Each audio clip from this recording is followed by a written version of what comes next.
Today is our fifth session for our data forum around data and data science. We will probably be expanding this to other topics in general, but today is more of a data science-y one. Last week, if anybody attended, we talked a little bit about data lakes and what we see in the market around data lakes, the needs for them. So we may come back to that over time, but today kind of go back to the more nitty-gritty stuff around data science. What we're going to talk about today is our internal financial systems and whether we can, during these times of turbulence that we see in the real world, is there something in our internal metrics that we can expect a change in? I mean, and the holy grail would be, can we actually thread some of these pieces of data together? And then from a data science perspective, can we actually use machine learning to make predictions on this joined up data set? One of the reasons that this is based on some work I had done a few years ago, but one of the reasons it came back onto my calendar to potentially talk about is because it is something we've recently kind of operationalized in that lake technology. So again, for people that weren't on the lake session or aren't familiar with it, don't worry about that. But one of the things I like to say about data lakes and certainly Microsoft's Azure Stack with Azure Synapse is that it's about data science enablement, right? So we do a lot of stuff with data, a lot of stuff with analytics. You don't have to be a data scientist for those terms to be true. You don't need a data lake in order to do data science. But what the lake and the Synapse Stack in particular in Azure, what it allows us to do is do data science at scale. And when I say that, what I mean is there's kind of another category, what we call machine learning engineering. And so that's kind of why this came back, is, we went from some bespoke data science work we've done, which is how data science typically is. It's generally kind of on the side next to everything else you're doing at your core from a warehouse or analytics perspective.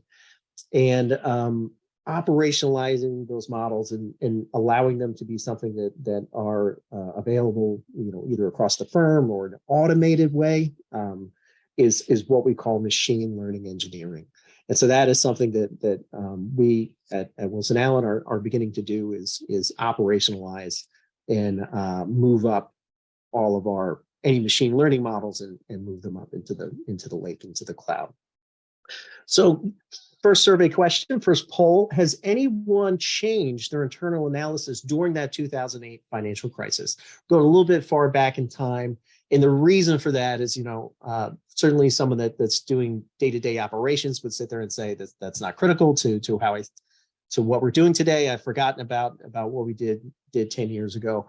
But as a data head, as a data scientist, this is something that this is very rich data, right? This data has patterns in it that we want to sift through. We want to sit like gold miners sifting through that stream, looking for those nuggets of gold.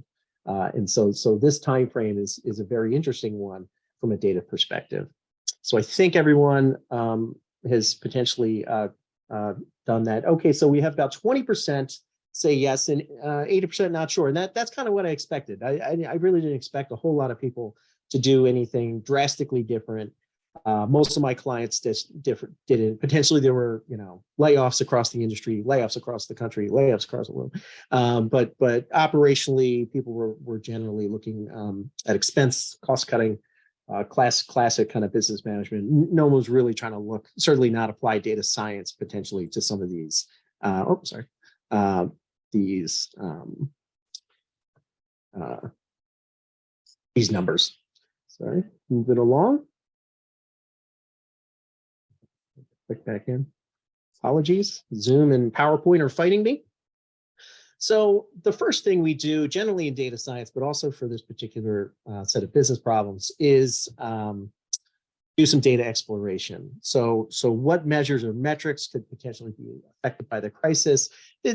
A data scientist, the toolkit that they use, you can really give them any set of data, and potentially they're able to find patterns in that data without having a lot of business domain expertise.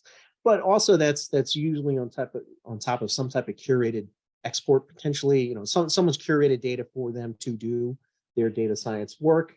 This was pure raw, wide open analysis I was doing. So this involved a lot of domain expertise on the source systems, to the point that we were actually deriving, new, not even machine learning models, but new analytical models, right on top of the data sets, using some things that you may have heard of in the industry. So a big part of that too is looking at some of the patterns in that 2008 timeframe, the 2020 or current timeframe.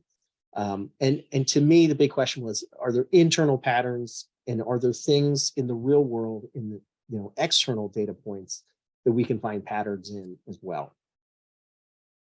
So looking at this, I was pretty concerned with cache and cache coming in. Most firms don't start from zero when they predict cache. And certainly if you've done time series analysis, it's always fun if you're in Power BI or something to take your cache and forecast it out statistically for 12 more months. But those are not typically very accurate forecasts, or certainly generally we have enough of the building blocks to predict your future cache based on the information we have, right? There are numbers of FTEs, the number of time we recorded, the amount of WIP we have, the amount of bills we've generated, the amount of AR in the system. We have the building blocks to predict cache relatively accurately. Certainly on January 1st, it's kind of wide open for how you're going to do through the year, but you have a forecast through the year that gets more and more accurate as you move along. So most of my firms are not looking to really potentially come up with a pure statistical analysis of cache. But what I did start is pulling some of the basic building blocks for my percentage collect and percentage uncollect of my billings, right? So this is some cache forecasting math, or whatever you want to call it, DNA. It really came from our Redwood brethren. If you're not familiar with Redwood, it's a very popular tool 20 years ago in legal, and the core group of people, a number of them are at LAC Wilson today, and so certainly a lot of their techniques and some of the things that we're doing are things that have made it into James Baldessari and I's analysis today.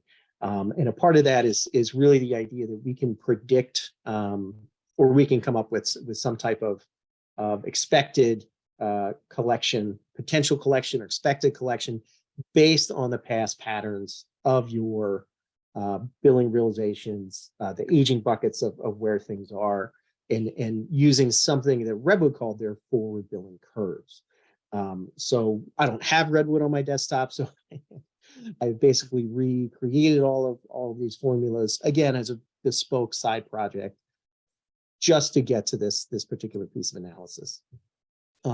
Looking at that though, I looked at some additional statistics, things I could try to find something in the data that potentially I could find an interesting pattern on. So I have my expected collections now based on sort of classic cache forecasting. What other pieces of data can I look at? Can I look at the curves? Do I see a change in the drop in curves year over year? Do I see a change in my percentage collection curves year over year? Do I see any pattern in the data that during these crisis times could potentially give me a steer on the internal numbers being different than normal, or outside of these crisis moments. Looking at speeds was the one that gave me a steer. So this is collection speeds. If you are not familiar with collection speeds, it is the days to collect. We have average numbers, we have weighted numbers. So weighted would be $1 million that's has not been collected for 6 months, has a higher value than $10,000 that has not been collected for 6 months. That is just an example. This drop off is not specifically tied to the crisis data, but it was one of the few numbers I found that was an anomaly during that time. Now, looking at the data, you can see we have outliers at different points anytime, but we do see that we have this big drop off that is probably more tied to some data cleanup, but we can see our big year-end pushes, within the data here and here, and sort of this low set through potentially 2008, 2009, which was not expected in all the numbers I was looking at. I really expected a more stronger indicator in our core statistics like billings and collections, not in some of these derived statistics in general. So this was insightful. It was surprising, and it gave me then a idea of what I really wanted to look at. This is also a number that is immature. And if you don't understand that concept right off the gate, that's fine. But just be aware, what that means is that, on June 1st or June 30th, I can't tell you what your days to collect will be for what we build. That is something that we have to wait for collections to come in. I can tell you on December 31st how many days it took to collect what we've collected in December, right? So this is something we have to wait until we actually collect our amounts to understand our collection speeds. I then sort of try to pivot that around a little and look for some other aspects of speeds. And the big thing I try to do is I try to, in that example, get back to that June timeframe. How do I know in June what my collections speeds will be? And although I was able to build that statistic and find create that statistic in the model, I should say, derive that forward collection speed, it is also still an immature number, right? So just as I have to wait till December to know what my collection speeds are for December, on June 30th, I will not know what I now call my forward collection speeds, or using sort of the way I talk about numbers with anchors to periods and things. Instead of my days to collect by collect period, is my days to collect by my build period. So it is the same number, but is anchored to a different time frame, different lens of time. We're definitely seeing I'm seeing a bulge in 2008, 2009. I'm also seeing some anomalies in the data. So potentially that should be there, potentially shouldn't, I'm not sure. What I can tell you is we can see that immaturity, right? You cannot look at this number for the period today. We have, the number drops to 0, right? I build something on January 15th. What are my days to collect for period build for January? It is 0. I build and I've collected nothing. Let's say I even collect something in the next 2 weeks. My days are 15 days. That is not representative of how long this will last in AR. I have to wait 3 months, 6 months to really know how long it will take to do the majority of my collections for January. It's an immature number. But hopefully that makes sense. Question, is anyone using days to collect by build period, aka forward days today? This is something that, again, I'd say anyone that had Redwood probably has some sense of these numbers, but you don't have to have Redwood to be looking at these numbers. It's a very specific number, in the system, or in general, I should say. Not a lot of people are thinking of it. Okay, I think we have enough people that have responded.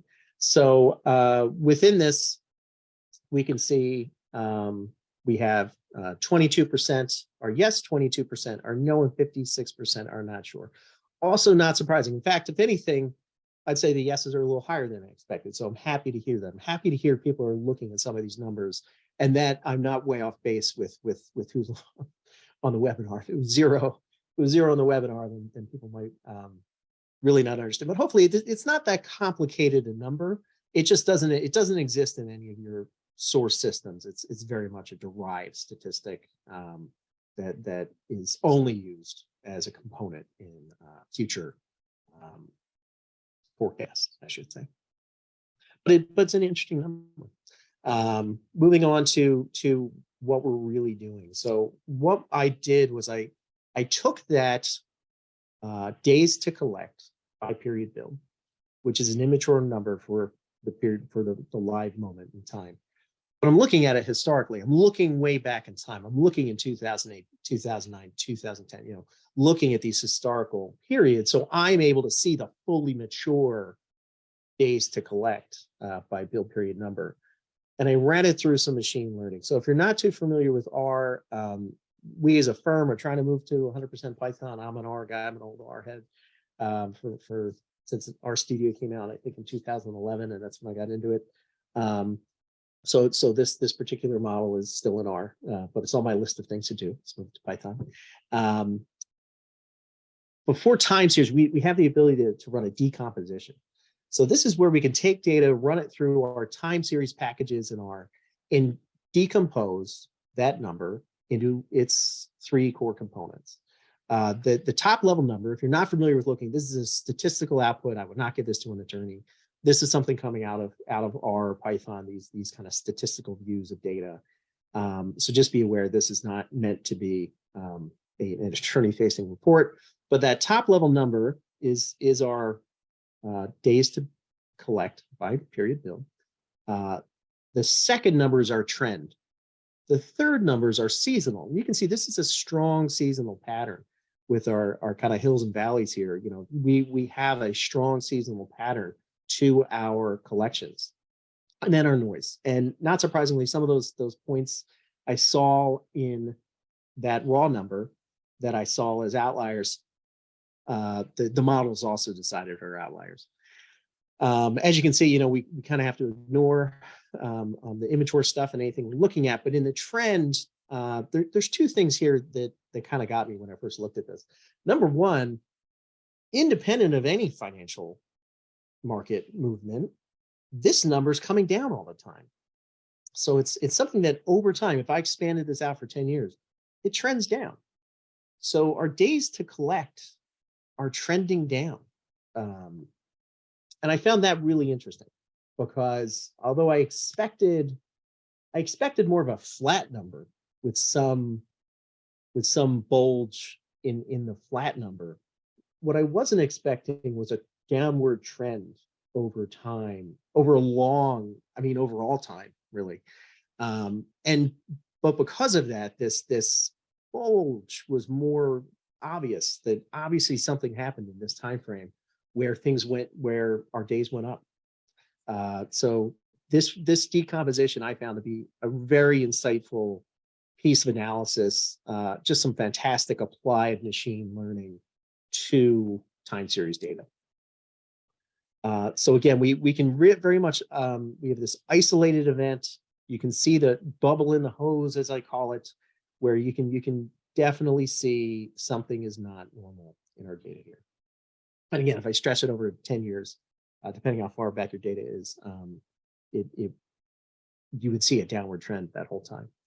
So now using that same kind of classic percent collect logic or our percent collect curves, I have a new expected amount. I have a new, what I'm calling expected amount crisis. I am applying the formula of the same percentages are there, or the same, whatever the derived percentages are, I should say. So we've derived our collection percentages based on how long things are in AR. The further out an aging bucket in AR, the lower the expected percentage of collection is. And what's happening here is even if those percentages are exactly the same across these two aggregations, it's that this longer number of days is being applied. We're pushing our AR further out into these future AR aging buckets. And by doing that, we're now reducing our expected collection. And so we now not just have an expected collect, like potentially you had Redwood or, I don't know, but let's say there's a product like Cash Management Solutions or something out there that you're using to have that statistic of what we expect to collect based on past history. And so we can sit here and say, there's a beginning end of a crisis. And in that time, we're going to use this new predicted days as a component in that formula. So question is anyone using machine learning in any of their analysis today?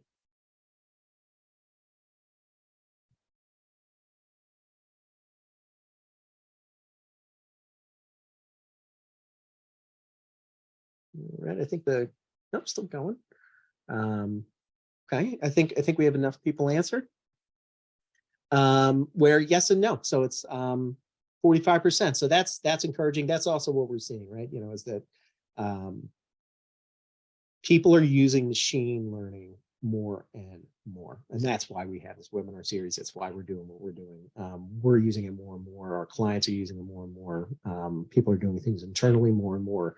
But what James and I have is also that deep domain expertise as well. So we can kind of not just come up with, look at some raw data and tell me there's a pattern. We are deriving statistics or doing feature engineering, depending on how you think of it, with a purpose, if that makes sense, a domain expertise purpose.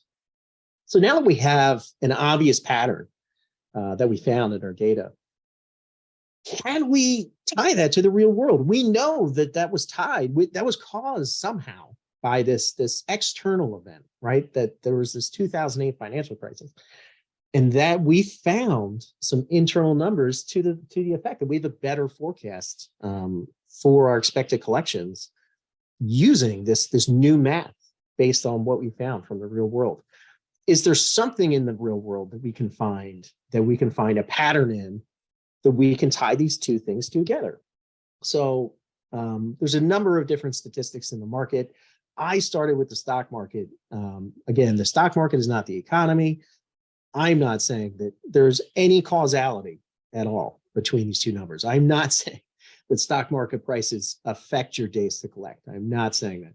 What I'm saying is that we're looking at those numbers to see if there's some kind of correlation between them, because I know the stock market went down, and I now know my days to collect went up. So I know these things. So I started just on this punch list. The Dow if you're not familiar with the Dow, it's only like 40 companies, so it's not that great. S&P 500 is 500, right? So it's a much more representative index of the stock market in general. Consumer confidence index, interest rates. There's other statistics in the market that we could be leveraging, but I stopped at the S&P 500, and I'll show you why. So, and again, I'm not saying that anyone should stop, but I did. So I now took the S&P 500 for the same time frame. I ran it through the same machine learning. I ran it through the same decomposition of my time series. I extracted the same three components within the data, and we can absolutely see that the drop in the stock market. You can see the trend. And the interesting thing that I found when looking at the S&P 500 is, just like my days to collect trend down over 10 years, the S&P 500 trends up over 5 or 10 years. So unlike some other of these statistics that are more based off a particular norm or a particular mean, the S&P 500 is always trending upwards, over time. And so that is something that our days are coming down. Our S&P 500 kind of always goes up. And these things are two anomalies. So again, I'm not saying that they're causal, but they do track together well. I could see that just looking at these two numbers. By pulling those two pieces of data together and lining them up for the same time series, I was able to see a strong correlation just visually of these two numbers moving inverted, right? So like Maverick in Top Gun, he was inverted, that we are seeing a strong movement of these two numbers in opposite directions, right? Stock goes down, days goes up. And that was something, again, for what I saw through 2008. Running that through and actually generating the correlation, the estimate of the correlation, again, through R, came out to almost 95% inverted correlation. So that is a strong correlation. Now, I've run this at client systems since, and not everyone's going to stretch such a strong correlation. But just be aware that is in data science and statistical world, we are very happy with that number. So question for everybody, like I tried to do in this analysis, is anyone using any external sources in any of their financial analysis today?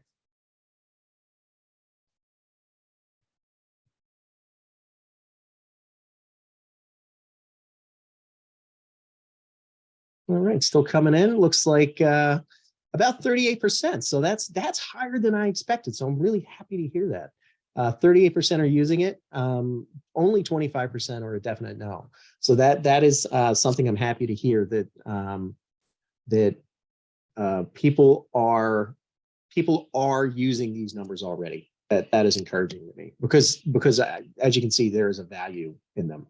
So this is now, we kind of what drove some of the reason I put this up there. We now have a machine learning model. We can run inference. That's when we apply apply the prediction. So based on the price from 2020, I was able to then come up with what my predicted days would be for this number off of more current data. And you can see a big exception there. So moving into that, what then happened in 2020?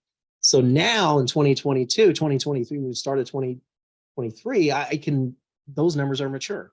I can look back and see what happened. And days to collect by period, I see a bit of a spike. It's a lot more noisy, this particular data set, than what we looked at earlier. But if I run it through that decomposition and I pull out that trend, I am able to see the exception again. I'm able to see that moment in time where our downward days that were trending downwards forever, we have that bubble in the hose again.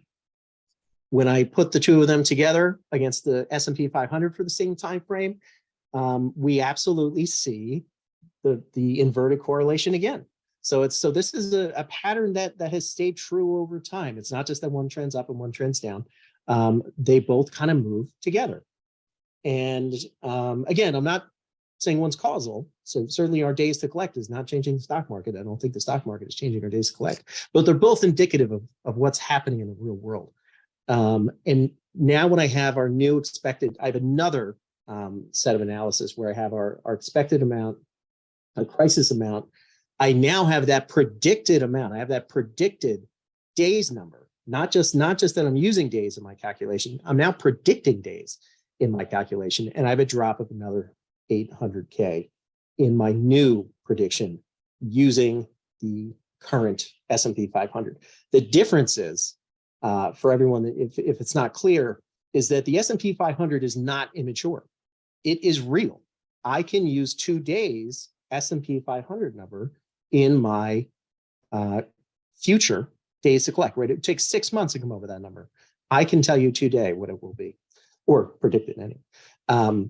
So this is now looking at our September cutoff, and you kind of saw a bit of a drop, right? So the S&P starts going down, our days start going back up. It's kind of almost a little frightening how close these things track together. So within our 22 data, we're seeing a September cutoff. It's immature. You know, what happens if I now begin to kind of look at what's happening today, right? So we were able to see the full, for 2022. Again, December is a bit immature, but if I bring it up to December, you can see the immaturity, the drop off from the immaturity. But I'm also now seeing a further drop off in the S&P 500. So what's that mean? It means that my expected days is actually going to be trending up. So even though my days are trending down because they're immature, I expect them to trend up for December 2022 based on what's been happening in the market towards the end of the year. As well as that is something we can now apply throughout the year, right? So if you're doing cash predictions for 2023, throughout 2023, we can now use the current volatility in the market, right? If everything's moving up all the time, I don't know if this is the most important piece of analysis you'll do. But what I'm seeing hearing is, a lot of risk, a lot of volatility, a lot of unknowns, possible recession next year, or this year now, I should say. So there's definitely some applied data science with a really interesting machine learning model that we can use on top of your data today. So future topics, one of the things we'd like to ask you today is, unlike what we've been doing where we're picking our topics for you, what would you like to hear about next time? Would you like a further review of lake storage and lake houses, like we talked about last week? Also, everything we're doing, all the visuals are all Power BI. Would you like to talk about Power BI? Talk about the latest AI technologies and how they're applied. You heard me talk about the time series analysis and the number of time series packages in R. There are hundreds of packages we use in the data science world we're happy to talk about. and potentially regaining ownership of your data. The modern data problem, the fact that which the lake is something that is looking to work against. I'd like to hear what everyone says.